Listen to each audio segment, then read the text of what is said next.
ಇನ್ನು ಪ್ರತಿಷ್ಠಿತ ಹೋಟೆಲ್ ಉದ್ಯಮಿ ಮನೆಗೆ ಕನ್ನ ಹಾಕಿರ್ತಕ್ಕಂಥ ಘಟನೆ ಹುಬ್ಬಳ್ಳಿಯ ಕೇಶವಾಪುರದ ನವೀನ್ ಪಾರ್ಕ್ನಲ್ಲಿ ನಡೆದಿದೆ.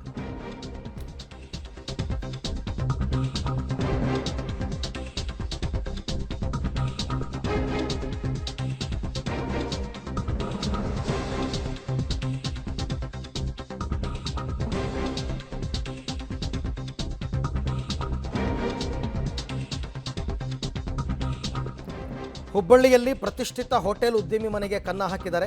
ಲಕ್ಷಾಂತರ ರೂಪಾಯಿ ಚಿನ್ನ, ನಗದು ಎಲ್ಲ ಕದ್ಕೊಂಡು ಹೋಗಿದ್ದಾರೆ. ಪೊಲೀಸ್ ಠಾಣೆಯ ಕೂಗಳತೆಯಲ್ಲೇ ನಡೆದಿರತಕ್ಕಂಥ ಘಟನೆ. 50 ಲಕ್ಷ ರೂಪಾಯಿ ಮೌಲ್ಯದ ಚಿನ್ನ, 6 ಲಕ್ಷ ಹಣವನ್ನು ಕಳ್ತನ ಮಾಡಿದ್ದಾರೆ. ಹೋಟೆಲ್ ಉದ್ಯಮಿ ಬಾಲಕೃಷ್ಣ ಶೆಟ್ಟಿ ಮನೆ ಕಳ್ಳತನ ಆಗಿರ್ತಕ್ಕಂಥದ್ದು. ಮಗಳ ಕಾಲೇಜು ದಾಖಲಾತಿಗಾಗಿ ಬೆಂಗಳೂರಿಗೆ ಹೋಗಿತ್ತು ಕುಟುಂಬ. ಯಾರೋ ಇದನ್ನು ನೋಡ್ಕೊಂಡಿದ್ದಾರೆ. ಸೊ ಮಗಳ ಕಾಲೇಜು ಶಿಕ್ಷಣಕ್ಕಾಗಿ ನಗದು ಹಣವನ್ನು ಅವರು ಕೂಡಿಟ್ಟಿದ್ದರು. ಈಗಾಗಲೇ ಸ್ಥಳಕ್ಕೆ ಶ್ವಾನದಳ, ಬೆರಳಚ್ಚು ತಜ್ಞರು, ಪೊಲೀಸರು ಎಲ್ಲ ಭೇಟಿ ಕೊಟ್ಟಿದ್ದಾರೆ. ಯಾರು ಇದನ್ನು ಮಾಡಿರೋದು ಏನು ಎತ್ತ ಅಂತ ಆ ಕಳ್ಳರ ಬೆನ್ನು ಬಿದ್ದಿದ್ದಾರೆ ಪೊಲೀಸರು. 50 ಲಕ್ಷ ರೂಪಾಯಿ ಮೌಲ್ಯದ ಚಿನ್ನ ಹೋಗಿದೆ, 6 ಲಕ್ಷ ರೂಪಾಯಿ ಕ್ಯಾಶ್ ಹೋಗಿದೆ. ಅಂದರೆ ಯಾರೋ ವಾಚ್ ಮಾಡಿದ್ದಾರೆ ಚೆನ್ನಾಗಿ ಈ ಮನೆಯನ್ನು. ಇವರು ಎಲ್ಲಿ ಹೋಗ್ತಾರೆ, ಯಾವಾಗ ಹೋಗ್ತಾರೆ, ಎಲ್ಲಿಂದ ಬರ್ತಾರೆ ಎಲ್ಲ ನೋಡಿಕೊಂಡೇ ಈ ಕಳ್ಳತನವನ್ನು ಮಾಡಿರೋದು. ಈ ಬಗ್ಗೆ ಮತ್ತಷ್ಟು ಮಾಹಿತಿ ನನ್ನ ಕೊಲೀಗ್ ಸುನಿಲ್ ಅವರಿಂದ ಪಡ್ಕೊಳ್ಳೋಣ. ಸುನಿಲ್, ಈಗ ಈ ಕಳ್ಳರ ಬಗ್ಗೆ ಏನಾದರೂ ಸುಳಿವು ಪೊಲೀಸರಿಗೆ ಸಿಕ್ಕಿದೆಯಾ? ಏನಿದೆ ಡೀಟೇಲ್ಸ್ ಈ ವಿಚಾರವಾಗಿ? ಅರವಿಂದ್, ನಿಜಕ್ಕೂ ಕೂಡ ಇತ್ತೀಚಿನ ದಿನಗಳಲ್ಲಿ ಹುಬ್ಬಳ್ಳಿಯಲ್ಲಿ ಕಳ್ಳತನ ಕಡಿಮೆ ಆಗಿತ್ತು. ಆದರೆ ಇದು ಅತಿ ದೊಡ್ಡ ಕಳ್ಳತನ ಅಂತಲೇ ಹೇಳ್ಬೋದು. ಯಾಕಂದರೆ ಪ್ರತಿಷ್ಠಿತ ಏರಿಯಾ ಮತ್ತು ಇಲ್ಲಿಂದ ಏನಿಲ್ಲ ಅಂದರೆ ಒಂದು 100-150 ಮೀಟ್ರಲ್ಲೇ ಪೊಲೀಸ್ ಠಾಣೆ ಇರುವಂಥದ್ದು, ಕೇಶವಪುರ ಪೊಲೀಸ್ ಠಾಣೆ. ಅದೇ ಲೈನ್ ಪೊಲೀಸ್ ಠಾಣೆ ಇರುವಂಥ ಲೈನ್ನಲ್ಲೇ ಮನೆಯಲ್ಲೇ ಈಗ ಕಳ್ಳತನ ಆಗಿರುವಂಥದ್ದು. ಇಲ್ಲಿ ನೋಡ್ಬೋದು ದೃಶ್ಯಗಳಲ್ಲಿ ಬಹು ದೊಡ್ಡ ಮನೆ ಇದೆ. ಇಂತಹ ಮನೆಗಳಿಗೆ ಕನ್ನ ಹಾಕುವಂಥ ಸಾಧ್ಯತೆ ಕಡಿಮೆ ಇರುತ್ತೆ. ಯಾಕಂದರೆ ಫುಲ್ ಸೆಕ್ಯೂರಿಟಿ ಇರುತ್ತೆ ಮತ್ತು ಅಕ್ಕಪಕ್ಕ ಮನೆಯವರು ಎಲ್ಲರೂ ಕೂಡ ವಾಚ್ ಇರ್ತಾರೆ ಅನ್ನೋ ದೃಷ್ಟಿ.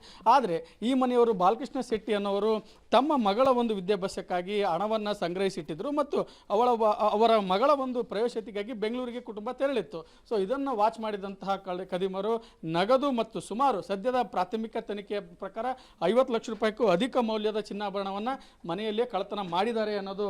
ಓಕೆ, ಬಟ್ ಇಲ್ಲಿ ನೋಡ್ತಾ ಇದ್ದೀರಲ್ಲ, ಇದೇ ಉದ್ಯಮಿ ಬಾಲಕೃಷ್ಣ ಶೆಟ್ಟಿ ಅವರ ಮನೆ. ಹುಬ್ಬಳ್ಳಿಯ ಕೇಶವಾಪುರ ನವೀನ್ ಪಾರ್ಕ್ನಲ್ಲಿ ಇರ್ತಕ್ಕಂಥದ್ದು. ಇದೇ ಮನೆಯಲ್ಲೇ ದೋಚಿದ್ದಾರೆ.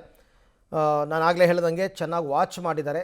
ಒಂದೇ ದಿನ ಸಾಮಾನ್ಯ ಇವರು ಟಾರ್ಗೆಟ್ ಮಾಡೋದೇ ಇಂಥ ದೊಡ್ಡ ದೊಡ್ಡ ಮನೆಗಳನ್ನು ಚೆನ್ನಾಗಿ ಅಬ್ಸರ್ವ್ ಮಾಡಿರ್ತಾರೆ. ಸೆಕ್ಯೂರಿಟಿ ಹೆಂಗಿದೆ ಆಯಿತಾ, ಮನೆಯ ಬಾಗಿಲನ್ನು ಒಡೆಯೋದು ಹೇಗೆ, ಅದಕ್ಕೆ ಎಷ್ಟು ರೀತಿ ಕೀಗಳಿರುತ್ತೆ ಎಲ್ಲವನ್ನು ಅಬ್ಸರ್ವ್ ಮಾಡಿರ್ತಾರೆ. ಮಾಡಿ ಒಂದು ದಿನ ಒಂದು ಫೈನ್ ಡೇ ಈ ರೀತಿ ನಡೆಸಿರ್ತಕ್ಕಂಥದ್ದು. ಈಗ ಬೆರಳಚ್ಚು ತಜ್ಞರೆಲ್ಲ ಬಂದಿದ್ದಾರೆ, ಫಿಂಗರ್ ಪ್ರಿಂಟ್ಸ್ ಎಲ್ಲ ತಗೊಂಡಿದ್ದಾರೆ. ಆಮೇಲೆ ಶ್ವಾನದಳ ಕೂಡ ಬಂದಿದೆ. ಪೊಲೀಸರು ತನಿಖೆ ಮಾಡ್ತಾ ಇದ್ದಾರೆ. ಒಂದಲ್ಲ ಒಂದು ದಿನ ಇದನ್ನು ಭೇದಿಸ್ತಾರೆ. ಯಾವುದೋ ಪ್ರಕರಣದಲ್ಲಿ ಎಲ್ಲೋ ಸಿಕ್ಕಿಬಿದ್ದಾಗ ಎಲ್ಲವೂ ಕೂಡ ಬೆಳಕಿಗೆ ಬರುತ್ತೆ. ಬಟ್ 50 ಲಕ್ಷ ರೂಪಾಯಿ ಮೌಲ್ಯದ ಚಿನ್ನ, 6 ಲಕ್ಷ ಹಣ ಸದ್ಯಕ್ಕೆ ಪಾಪ ಮಗಳ ವಿದ್ಯಾಭ್ಯಾಸಕ್ಕೆ ಇಟ್ಟಿರೋದು ಎಲ್ಲ ಕೂಡ ಹೋಗಿದೆ.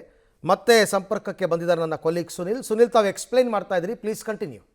ಎಸ್ ಅರವಿಂದ್, ಈಗ ಮನೆಯ ಒಂದು ಸಹೋದರ ಯಾರು ಮನೆಗೆ ಬೆಂಗಳೂರಲ್ಲಿದ್ದಾರೆ, ಇಲ್ಲಿ ಅವ್ರ ಸಹೋದರ ಇದ್ದಾರೆ. ಸರ್, ಏನಾಯಿತು ನಿಮ್ಗೆ, ಯಾವಾಗ ಗೊತ್ತಾಯಿತು, ಎಷ್ಟು ನಗದು ಅಥವಾ ಬಂಗಾರ ಕಳ್ತನ?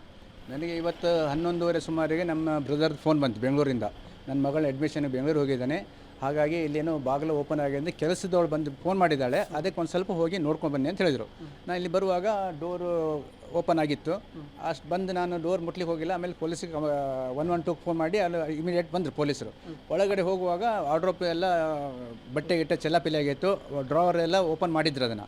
ಮತ್ತು ನಾನು ಫೋನ್ ಮಾಡಿ ಕೇಳಲಾಗಿ ಅವನ ಮಗಳ ಎಜುಕೇಷನ್ ಸಲುವಾಗಿ ಅಲ್ಲಿ ಒಂದು 7.5 ಲಕ್ಷ ರೂಪಾಯಿ ನಾನು ಡೊನೇಷನ್ ಇಟ್ಕೊಂಡಿದ್ದೆ ಅಲ್ಲಿ ದುಡ್ಡು. ಅದು ಮತ್ತು ಅದು ಗೋಲ್ಡ್ ಎಲ್ಲ ಹೋಗಿದೆ. ಎಷ್ಟು ಅಂತೇಳಿ ಅವ್ರು ನಮಗೆ ಮಾಹಿತಿ ಇಲ್ಲ. ಅವಳು ಬಂದ ಮೇಲೆ ಅವರು ಮಿಸ್ಸಸ್ ಎಲ್ಲ ಒಟ್ಟಿಗೆ ಬಂದ ಮೇಲೆ ಅದ್ರ ಬಗ್ಗೆ ಮಾಹಿತಿ ಕೊಡ್ತಾರೆ ಅವರು. ಸರ್, ಇಷ್ಟು ದೊಡ್ಡ ಮನೆ ಇದೆ, CC ಕ್ಯಾಮ್ರಾ ಇರಲಿಲ್ವಾ ಅಥವಾ ಬಾಗಿಲು ನೀವು ಬಂದು ನೋಡಿದಾಗ ಬಾಗಿಲು ಮುರಿದಿದ್ದು ಅಥವಾ ಕಳ್ಳತನಕ್ಕೆ ಪ್ರಯತ್ನ ಪಟ್ಟದ್ದು ಏನಾದರೂ ಲಕ್ಷಣಗಳು? ಬಾಗಿಲು ಮುರಿದಿತ್ತು, ಅದು ರಾಡ್ ಹಾಕಿ ಬಾಗಿಲು ಮುರಿದಿದ್ದಾರೆ. ಕಳ್ಳತನ ಪ್ರಯತ್ನ ಪಟ್ಟಿದ್ದೆಲ್ಲ ಅದರಲ್ಲಿ ನಮಗೆ ಕಂಡು ಬಂದಿದೆ ಅದರಲ್ಲಿ. ಸರ್, ಇದು ಪ್ರತಿಷ್ಠಿತ ಏರಿಯಾ, ಇಲ್ಲೇ ಪಕ್ಕದಲ್ಲೇ ಕೇಶವಪುರ ಪೊಲೀಸ್ ಠಾಣೆ ಇದೆ. ಈ ರೀತಿ ಕಳ್ಳತನ ಮಾಡಿದರೆ ಹೇಗೆ ಸರ್ ಅಂತ? ಅದು ನಮಗೂ ಗೊತ್ತಾಗೋದಿಲ್ಲ ಸರ್, ಯಾಕಂದರೆ ಇದ್ರ ಬಗ್ಗೆ ಎಲ್ಲ ಅವೇರ್ನೆಸ್ ಮಾಡ್ತಾ ಇದ್ದೇವೆ ನಾವು. ಇದು ಅವರು ಹೋಗಿದ್ದಾರೆ ಅಂತ ಹೇಗೆ ಗೊತ್ತಾಗಿದೆ ನಮಗೆ ಗೊತ್ತಿಲ್ಲ. ರಾತ್ರಿ ಬಂದು ಮಾಡಿದ್ದಾರೆ. ಅದನ್ನೆಲ್ಲ ಪೊಲೀಸ್ ಕಂಪ್ಲೇಂಟ್ ಕೊಟ್ಟಿದೆ, ಅದನ್ನೆಲ್ಲ ತನಿಖೆ ಮಾಡ್ತಾ ಇದ್ದಾರೆ. ಎಲ್ಲಿವರೆಗೆ ಹೋಗಿ ಮುಟ್ತದೆ ನಮ್ಗೆ ಗೊತ್ತಿಲ್ಲ. ನಾವು ಅವ್ರದ್ದು ರಿಕ್ವೆಸ್ಟ್ ಮಾಡಿ ಆದಷ್ಟು ಬೇಗ ತನಿಖೆ ಮಾಡ್ಕೊಂಡು ನೀವು ನಮಗೆ ನಮ್ಮ ಏನು ಹೋಗಿದೆ ಅದನ್ನು ರಿಕವರಿ ಮಾಡಿಕೊಡಿ ಅಂತೇಳಿ ನಾವು ಅವ್ರ ಹತ್ರ ರಿಕ್ವೆಸ್ಟ್ ಮಾಡ್ಕೊಂಡಿದ್ದೇವೆ. ಅರವಿಂದ್, ನಿಜಕ್ಕೂ ಕೂಡ ಇದು ತಲ್ಲಣಗೊಳಿಸಿರುವಂಥದ್ದು. ಯಾಕಂದರೆ ಸಹಜವಾಗಿ ನವೀನ್ ಪಾರ್ಕ್ನಲ್ಲಿ ಇಲ್ಲಿ ದೊಡ್ಡ ದೊಡ್ಡ ಕುಟುಂಬಗಳಿರ್ತವೆ, ಈ ಏರಿಯಾದಲ್ಲಿ ಕಳ್ಳತನ ಆಗಿರುವಂಥದ್ದು ಪೊಲೀಸರಿಗೆ ತಲೆನೋವು ತರಿಸಿದೆ. ಈಗಾಗಲೇ ಪೊಲೀಸರು ಫೀಲ್ಡ್ಗೆ ಕೂಡ ಇಳಿದಿದ್ದಾರೆ. ಈಗಾಗಲೇ ಬೆಳವಣಿಗೆ ತಜ್ಞರು ಬಂದಿದ್ದಾರೆ. ಇಲ್ಲಿ ನೋಡ್ಬೋದು ದೃಶ್ಯಗಳಲ್ಲಿ ಬೇರೆ ಬೇರೆ ಅಕ್ಕಪಕ್ಕದ ಮನೆಯವರ CC ಕ್ಯಾಮ್ರಾಗಳ ದೃಶ್ಯಗಳನ್ನು ಕೂಡ ಚೆಕ್ ಮಾಡ್ತಾ ಇದ್ದಾರೆ. ಮತ್ತು ಅವರು ಯಾವ ರೀತಿಯಾಗಿ ಕದಿಮರು ಎಸ್ಕೇಪ್ ಆಗಿದ್ದಾರೆ, ಇದು ಮೋಡ್ ಆಫ್ ಆಪರೇಟಿವ್ ಅಂದರೆ ಯಾವ ರೀತಿ ಕಳ್ಳತನ ಆಗಿದೆ, ಹಿಂದೆ ಯಾವುದಾದ್ರೂ ಗ್ಯಾಂಗ್ ಬಂದಿದೆಯಾ ಅನ್ನೋ ದೃಷ್ಟಿನಲ್ಲಿ ಈಗ ತನಿಖೆಗಳು ಆಗ್ತಾ ಇರುವಂಥದ್ದು.